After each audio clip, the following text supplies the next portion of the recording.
وہ کیا ہے؟ ایک ہے موعظہ، ایک ہے کرامت۔ نہ موعظہ سمجھ میں آتا نہ کرامت سمجھ میں آتی۔ کیا کہا؟ بولو ذرا اونچی آواز سے۔ نہ موعظہ سمجھ میں آتا ہے نہ کرامت۔ کچھ چیز سمجھ میں آ جاتی ہے، کہیں کچھ بھی سمجھ نہیں آتی، کہیں یعنی کہیں کچھ عقل میں آتا ہے، کچھ آتا نہیں، کہیں سب کچھ ہی نہیں آتا، کہیں بس یہ معجزہ اور کرامت کی بات ہے۔ معجزہ وہ ہوتا ہے کہ جو عادت کے خلاف ہوتا ہے۔ کس کے خلاف ہوتا ہے؟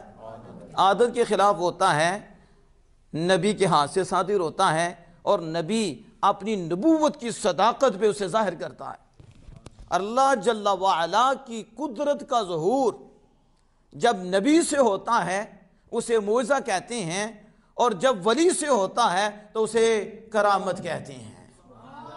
شاید سمجھے کہ جو نبی سے ظاہر ہوتا ہے وہ اللہ کی قدرت کا ظہور ہوتا ہے، اسے معجزہ کہتے ہیں، اور جب وہ ولی سے ظاہر ہوتا ہے وہ بھی اللہ کی قدرت کا ظہور ہوتا ہے۔ فرق اتنا ہے، نبی سے ڈائریکٹ ہو رہا ہے، ولی سے نبی کے ذریعے ہو رہا ہے۔ تو ولی کی کرامت نبی کے معجزے کا ظہور ہے، اور نبی کا معجزہ رب کی قدرت کا ظہور ہے۔ تو بس جب جو سمجھا کہ جب معجزہ سمجھ میں نہیں آتا اور کرامت سمجھ میں نہیں آتی، کبھی کچھ آتی ہے کبھی کچھ نہیں آتی، تو پھر سمجھ پہ کیوں تول رہے ہو؟